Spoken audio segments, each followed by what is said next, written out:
Bab 889. Bunuh Mileye dulu. Bunuh Mileye dulu.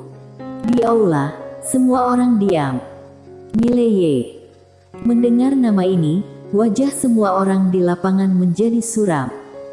Alasan mengapa sekolah tinggi dimensi luas diganggu oleh permaisuri adalah karena Mileye, orang yang sama yang membunuh banyak master sekolah tinggi dimensi luas. Pada saat ini, Semar Liu berkata lagi, pagoda kecil itu awalnya milik sekolah tinggi dimensi luas, tetapi diambil oleh Mileye. Benda ini, sekolah tinggi dimensi luas harus mengambilnya kembali. Di bawah, seorang lelaki tua berkata dengan sungguh-sungguh, tapi Mileye itu memiliki dukungan dari sekte abjad kuno. Semar Liu tanpa ekspresi, jadi, ayo hancurkan sekte abjad kuno dulu. Hancurkan sekte abjad kuno dulu. Di lapangan, ekspresi semua orang berubah. Sekte abjad kuno ini bukan kekuatan kelas 3, sekte abjad kuno juga kekuatan kelas 1. Meskipun sedikit lebih buruk daripada sekolah tinggi dimensi luas saat ini, itu tidak terlalu jauh lebih buruk. Tidak mudah untuk menghancurkan sekte abjad kuno. Bahkan jika dihancurkan, itu akan membayar harga yang sangat menyakitkan. Tampaknya mengetahui apa yang dipikirkan semua orang, Semar Liu tiba-tiba berkata, jika sekolah tinggi dimensi luas melakukan semuanya sendiri, tentu saja akan sulit untuk menghancurkan sekte abjad kuno, tetapi bagaimana jika seseorang membantu? Seseorang membantu. Di aula, semua orang memandang Semar Liu, dan Semar Liu berbisik, semuanya, turun dan bersiaplah dengan baik, tunggu perintahku. Segera, semua orang di aula bubar, hanya menyisakan Semar Liu dan Stevio Lin. Stevio Lin berkata, siapa yang kamu panggil? Semar Liu berkata, klan mayat perbatasan selatan. Mendengar ini, Stevio Lin mengerutkan kening, kamu mencari mereka. Semar Liu berkata dengan lembut, hanya mereka yang bersedia menghancurkan sekte abjad kuno dengan segala cara. Stevio Lin bertanya, mengapa? Semar Liu tertawa, karena ketua klan saat ini adalah super jenius yang diusir oleh sekte abjad kuno. Stevio Lin berkata pelan, ini dia, bagaimana dia bisa pergi ke perbatasan selatan. Dan dia juga menjadi ketua klan. Semar Liu menggelengkan kepalanya, entahlah, aku pergi ke tempat itu ketika aku sedang belajar di luar, orang itu selalu memikirkan balas dendam. Itu cocok untuk kita.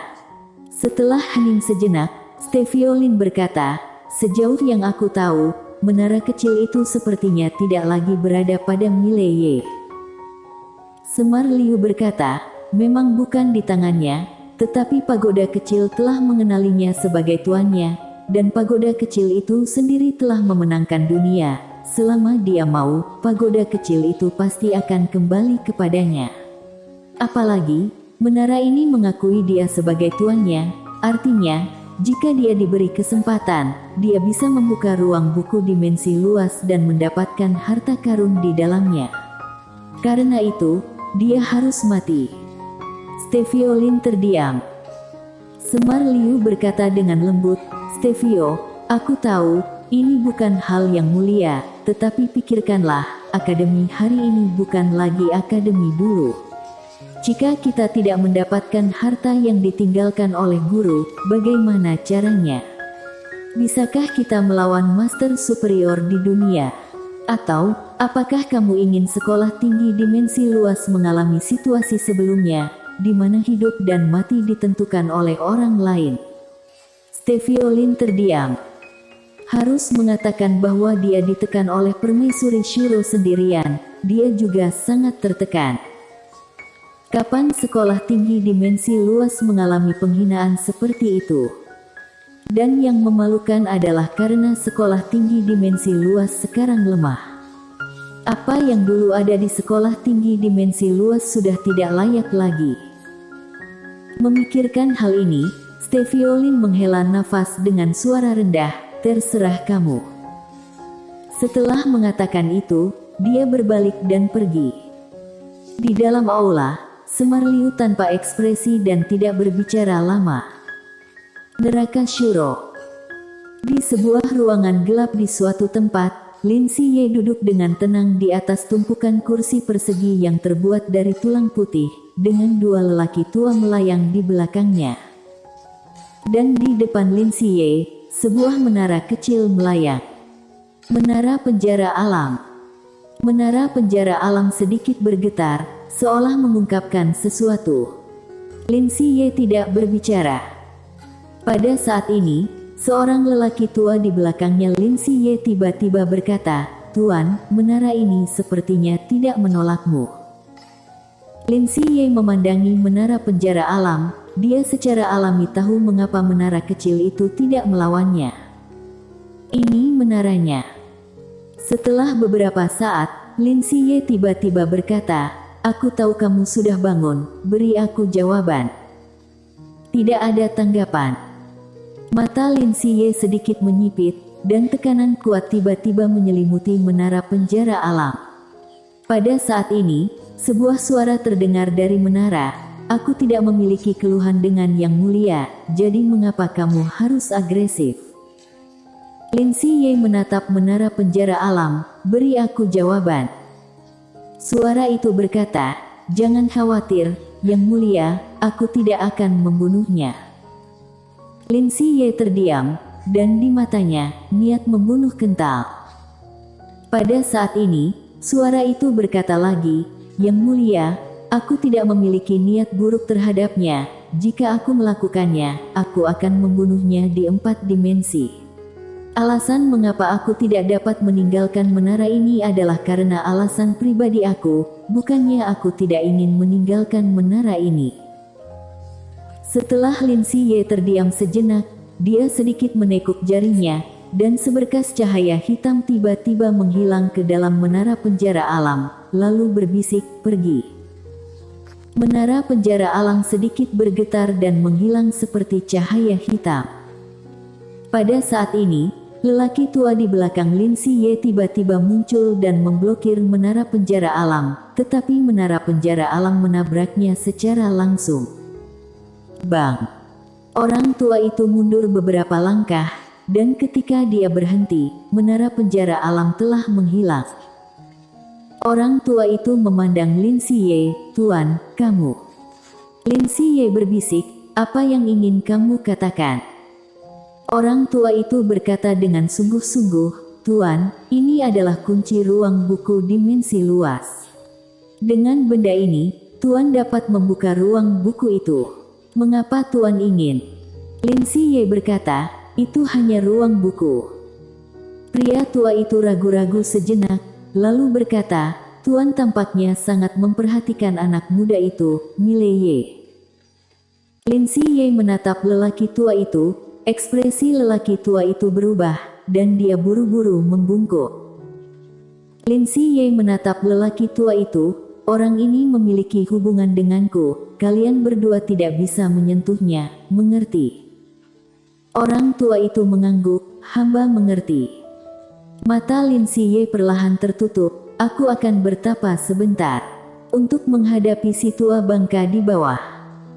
Mendengar ini, ekspresi lelaki tua itu tiba-tiba menjadi serius. Neraka Shuro, tempat ini disebut neraka, bukan tanpa alasan. Wajah Lin Siye tanpa ekspresi, dia tiba-tiba melihat ke tangan kanannya, dan di tangannya ada seorang manusia kayu kecil. Dua lelaki tua di belakang mereka tidak berani mengatakan apa-apa lagi dan diam-diam mundur. Di suatu tempat di awan, Mileye, yang sedang berlatih melawan Wina Lian, tiba-tiba berhenti, dan dia melihat ke langit, di mana sebuah titik hitam terbang, dan segera, menara penjara alam muncul di depan Mileye. Kembali sendiri. Mileye tercengang. Pada saat ini, menara penjara alam tenggelam langsung ke dada Mileye. Mileye berkedip, "Apa yang terjadi? Bagaimana menara kecil ini terbang kembali dengan sendirinya?" Mileye membuka telapak tangannya, dan menara penjara alam muncul di tangannya, dan menara penjara alam bergetar hebat, seolah mengungkapkan sesuatu. Mileye terkekeh dan berkata, "Oke, aku tidak akan membiarkanmu keluar untuk menarik perhatian orang di masa depan." Menara penjara alam melompat di tempat, lalu berubah menjadi cahaya hitam dan tenggelam ke tubuh Mileye. Menara penjara alam. Mileye tersenyum kecil, sebenarnya dia sudah lama bersama penjara alam, dan dia memiliki perasaan, menara penjara alam tampaknya lebih dekat dengannya daripada sebelumnya. Seolah memikirkan sesuatu, wajah Mileye tiba-tiba berubah menjadi muram. Bukan hal yang baik kalau menara kembali. Ada juga makhluk di lantai 9 di menara ini. Dia tidak tahu apakah orang ini dapat diajak berkompromi dengan baik. Tanpa pikir panjang, Mileye menyimpan menara penjara alam. Dia menatap Winalian di depannya. "Ayo, lanjutkan." Suara itu terdengar, dia langsung bergegas keluar. Di kejauhan, Winalian mengangkat sudut mulutnya sedikit, menghunus pedangnya dan menebas. Naga Azure meraung. Di samping, roh pedang berjalan ke arah Quen Lian dan berkata dengan lembut, "Dia tidak terlalu pintar, tapi dia bekerja sangat keras." Quen Lian mengangguk, jika dia tidak memiliki bakat tertinggi dan tidak bekerja keras, maka harapan apa yang dimiliki orang ini? Roh pedang berbisik, "Tuanku juga bekerja sangat keras saat itu." Quen Lian berkata, "Aku penasaran, apakah dia meninggal atau tidak?" Sword Spirit, roh pedang, berkata, "Usianya sudah berakhir." Usia. Quen Lian terdiam. Di dunia ini, banyak master, pada kenyataannya, kebanyakan dari mereka meninggal karena habisnya usia mereka. Siapa yang bisa tidak mati? Bahkan pada orang terkuat sekalipun, ada hari di mana umur mereka akan berakhir. Adakah yang bisa hidup selamanya? Dia tidak tahu karena dia bertanya kepada pendahulu dan tidak mendapat jawaban. Dengan cara ini, sekitar 5 hari kemudian, Mileye mulai berlatih jiwa pedang. Alasan mengapa dia berlatih jiwa pedang sebenarnya untuk membantu aturan pedangnya sendiri. Apalagi dia memiliki sifat unik pedang penakluk jiwa yang menargetkan jiwa. Di waktu berikutnya, Mileye mulai mengolah jiwanya dengan gila. Waktu berlalu hari demi hari, dan selama ini, sekolah tinggi dimensi luas sangat tenang dan tidak bergerak.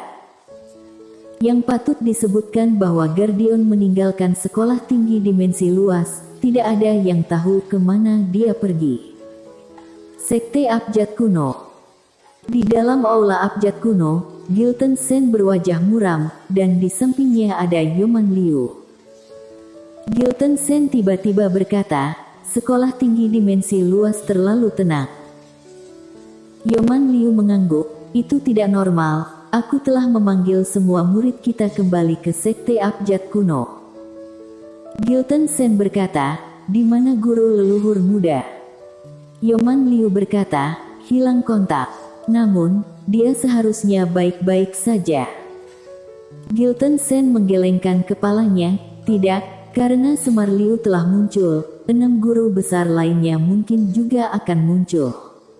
Jika orang-orang ini menargetkan guru leluhur akan menjadi dalam bahaya. Hubungi dia dan bawa dia kembali ke Sekte Abjad Kuno." Yoman Liu mengangguk, dan pada saat ini, wajah kedua orang di aula tiba-tiba berubah secara dramatis, dan saat berikutnya, keduanya menghilang langsung ke aula. Di luar aula, selusin mayat tiba-tiba jatuh dari udara bersama dengan darah, dan selusin mayat ini mendarat dengan mantap di depan Yoman Liu dan Gilton Sen. Mereka semua dari Sekte Abjad Kuno. Melihat adegan ini, wajah Gilton Sen langsung muram. Dia menatap ke langit, tidak ada seorang pun di langit. Bersambung.